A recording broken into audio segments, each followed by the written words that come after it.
Hello बच्चों, let's read this question. The question says for the reaction N2 plus O2 gives 2NO, the value of Kc at 800 degrees Celsius is 0.1. What is the value of Kp at this temperature? Option 1 है 0.5, option 2 है 0.01, option 3 है 0.05, option 4 है 0.1. Okay. The key concept for this question is, see, suppose हमारे पास कोई reaction है, A moles of A reacts with B moles of B gives us C moles of C and D moles of D.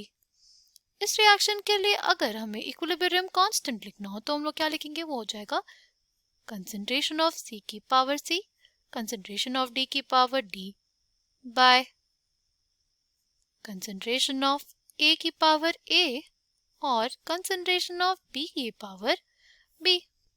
Since हमारे पास इनकी concentration terms है ना यहाँ पे, तो इसलिए इसको हम लोग क्या लिख देंगे? इसको हम लोग लिख देंगे Kc. ओके, अब अगर क्वेश्चन में ये बोल दे कि ये जो सारे रिएक्टेंट्स हैं हमारे पास या जो प्रोडक्ट्स थे वो हमारे पास गैसेस बनी है, राइट? ये सारे गैसियस स्टेट में, तो देखो गैसेस के लिए हम लोग कंसंट्रेशन ना डिफाइन करते हैं प्रेशर. जो दिए गए कंसंट्रेशन टर्म्स है उनको हम लोग चेंज करेंगे किस में? प्रेशर के टर्म्स में. वो हम लोग कैसे करेंगे? वो हम लोग करेंगे by use of ideal gas equation. Ideal gas equation क्या होती है? वो होती है PV is equals to nRT, where P is pressure, V is volume, N is number of moles, R is universal gas constant and T is temperature, है ना? P will come out to be N by V into R into T. N by V को हम लोग लिख देंगे C. C into R into T बराबर किसके हो जाएगा? P के, है ना? सब बराबर किसके हो गया हमारे पास? P के हो गया. अब हमारे पास जो C है ना वो क्या आ जाएगा? C will be equals to P by RT, है ना? तो हम लोग लिख देंगे कंसंट्रेशन ऑफ C को क्या लिख देंगे? Partial pressure of C by RT. फिर हम लोग कंसंट्रेशन ऑफ D को क्या लिख देंगे? Partial pressure of D by RT. फिर हो जाएगा कंसंट्रेशन ऑफ A, वो हो जाएगा हमारे पास partial pressure of A by RT. और हमारे पास कंसंट्रेशन ऑफ B हो जाएगा partial pressure of B by RT. ठीक, अब हमने लिखा था Kc is equals to concentration of C की पावर C, तो हमारे पास हो जाएगा P partial pressure of C by RT की power C. Concentration of D क्या हो जाएगा? Partial pressure of D by RT की पावर T. फिर हमारे पास आ जाएगा कंसंट्रेशन ऑफ A हो जाएगा partial pressure of A by RT की पावर A, और फिर हो जाएगा partial pressure of B by RT की पावर B. ठीक, अब ना हमें निकालना होगा क्या? अब हमें निकालना होगा कि हमारे पास जो Kc आएगा ना वो आ जाएगा पार्शियल प्रेशर ऑफ C की power C, partial pressure of D की power D by partial pressure of A की power A, partial pressure of B की पावर B इनटू क्या हो जाएगा? RT की पावर क्या हो जाएगी? RT will be A plus B minus C plus D. ठीक है,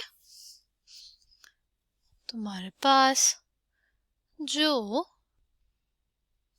Kc आ जाएगा वो आ जाएगा Kp RT की power A plus B minus C plus D. ठीक, अब अगर हमें लिखना हो Kp तो वो किसके बराबर हो जाएगा? Kp will be equals to Kc into क्या हो जाएगा? Kc इंटू RT की power C plus D minus A plus B. हमारे पास जो Kp आ जाएगा ना, Kp will be equals to Kc RT delta Ng. हमारे पास डेल्टा Ng क्या हो जाएगा? Delta Ng will be number of moles of gaseous products minus number of moles of gaseous reactants. ठीक है, हमारे पास जो डेल्टा Ng होता है वो होता है number of moles of gaseous products minus number of moles of gaseous reactants. ठीक है, अब इस क्वेश्चन की बात करते हैं, तो हमारे पास इक्वेशन क्या दी हुई है, केमिकल इक्वेशन, वो है N2 प्लस O2, N2 किस में, गैसियस स्टेट में, प्लस O2 गैसियस स्टेट में, उससे मिल रहा है हमें 2NO गैसियस। अब अगर इसके डेल्टा Ng लिखना हो, सबसे पहले डेल्टा Ng लिखेंगे ना, तो delta Ng will be number of moles of gaseous products, कितने 2, माइनस हो जाएगा number of moles of gaseous reactants, वो हो जाएगा 1 प्लस 1, कितना आ जाएगा ये, डेल्टा Ng हमारे पास 0 हो जाएगा। तो हमारे पास Kp जो होगा वो क्या हो जाएगा, Kc RT की पावर डेल्टा Ng, है ना। Kp will be equals to Kc RT की पावर 0, RT की पावर अगर 0 हो गई तो वो पूरा टर्म 1 के बराबर हो गया, यानी हमारे पास जो Kp है ना वो Kc के बराबर हो जाएगा। ठीक है, हमारे पास जो वैल्यू दी गई है Kc की वो 0.1 दी हुई है, तो Kp भी हमारे पास कितना हो जाएगा 0.1। तो correct answer for this question will be option 4। I hope you understood it well. Thank you and all the best.